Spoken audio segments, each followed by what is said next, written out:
I thought I was watching a movie, Towering Inferno at first. And then I looked real close, and I noticed it was the World Trade Center. I was compelled because I'm a type of person that can't stand by and watch other people suffer. And to me, they were suffering. They wanted to get off the island.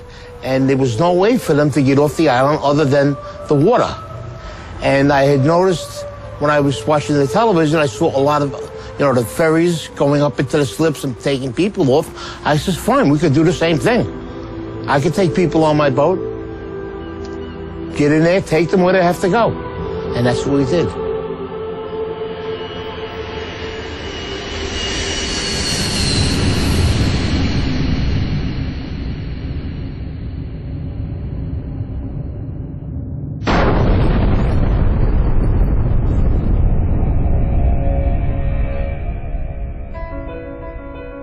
On the morning of September 11th, when the towers came down, millions of people ran for safety. Hundreds of thousands of them ran south to the water's edge. That's when they realized that Manhattan is indeed an island, and that they were trapped. They were feeling helpless, and that's the worst feeling in the world. What was a person on the ground going to do? Buildings were down. There were people laying under the rubble of the building. Firemen, civilians. My wife was there, and I turned around. I says, I've got to go do something. Just like that. And she looked at me. She says, what are you going to do, you maniac? I says, I'm going to take the amberjack up into the city and help. She says, but what if they're attacked again? I says, well, then that's something I have to live with. I says, I have to do what I have to do. I says, and nobody can stop me right now. Even if I save one person or I rescue one person, that's one person less that will suffer and die.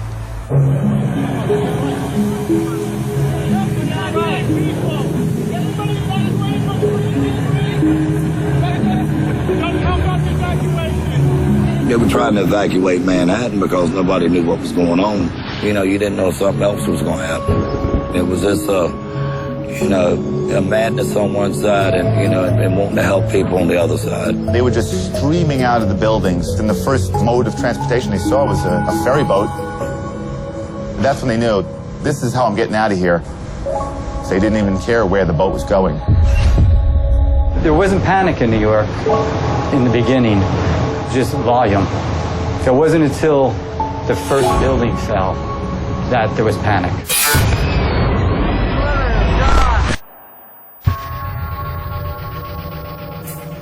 You heard the building go down, but we're in the slip, so we can't see it.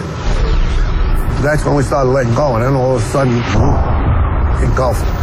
You couldn't see anything. People were actually jumping into the river and swimming out of Manhattan. Boats were very nearly running them over. Wait. These people wanted out of Manhattan no matter any way they could. Somebody wants you to go over there. Every mode of transportation out of Manhattan was shut down. All the subways were shut. The tunnels were all closed. They closed the bridges. They closed everything immediately. Boats, usually an afterthought in most New Yorkers' minds, were for the first time in over a century the only way in or out of Lower Manhattan.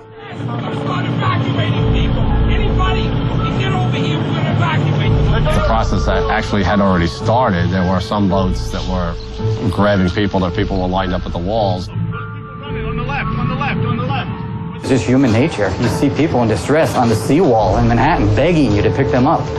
You have to pick them up. They didn't know what was going on. They seen the building getting hit with these two planes. As far as they was concerned, we were being bombed. I was wondering if they were going to come on the boat, if they had people with bombs, or if they were going to come on. We're a big orange target in the middle of that harbor. My job is to keep the boat safe, my passengers safe, my crew safe. Everybody was in shock, running around. They didn't want to leave their families. They had loved ones running around the city. Everybody has a baby! Nobody has it! There was one guy ran from the apron and jumped onto the boat. He grabbed onto the metal, climbed up right next to the pilot. So I'm going out there to say something. He slides down to the next deck. So the deckhands get him and go, what are you doing? He goes, I'm jumping for my life. So, you couldn't argue with him there.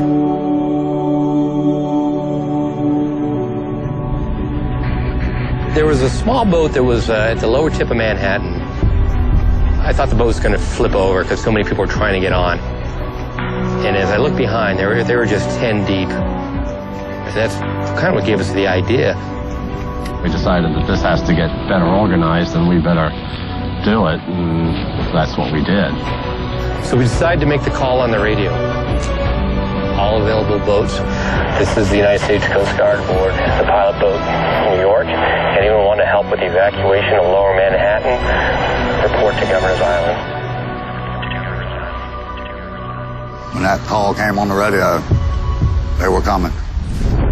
I was uncertain of who was going to respond. About 15, 20 minutes later, there are just boats all across the horizon. Literally 100 targets converging on the lower part of Manhattan. When we came out of that dust cloud, tugboats, I'd never seen so many tugboats all at once.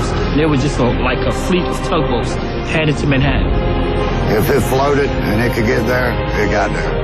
All different size, shapes, and forms. I mean, and they were zooming across this water. Ferries, private boats, party boats. I worked on the water for 28 years. I've never seen that many boats come together at one time that fast. One radio call and it just came together just that fast.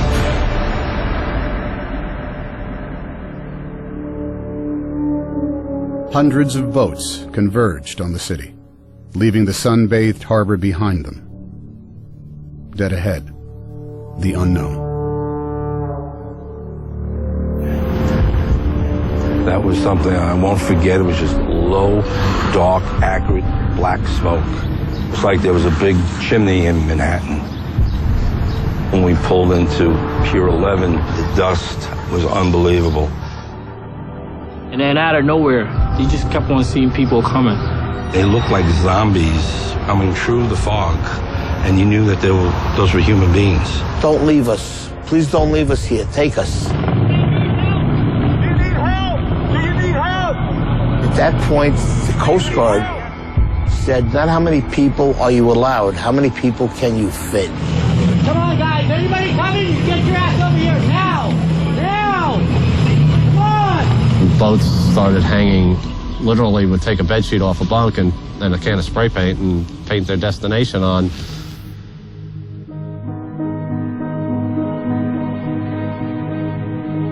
Some of these people never been in the water, never been on a boat before. Housewives, workers that do windows. We had executives. And the thing that was the best, everyone helped everyone. I want you to hold my hand. Come on board. Get inside.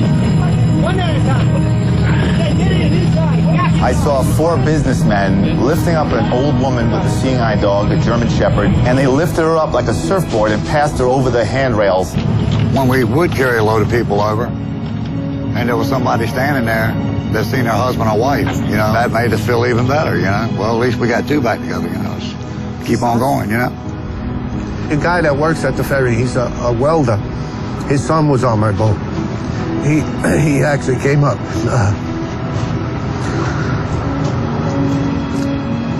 He thanked me. We went back and forth all day long, carrying boatloads, as many as our boat would hold. And it was a lot of people. A lot of people. You couldn't have planned nothing to happen that fast, that quick.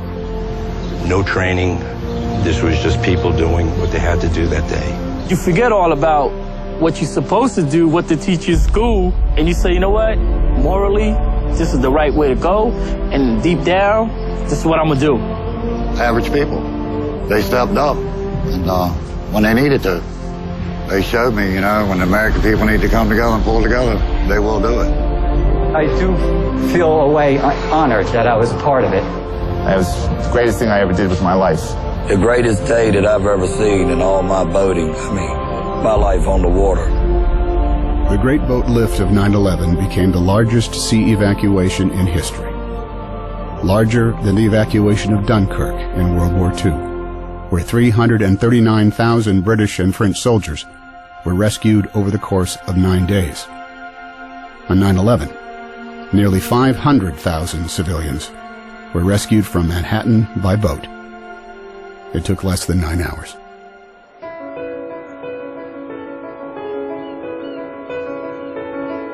I believe somebody has a little hero in them.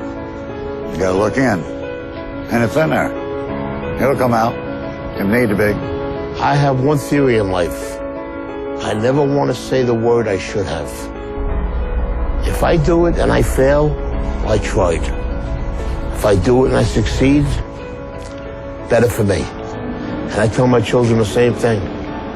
Never go through life saying you should have. If you want to do something, you do it.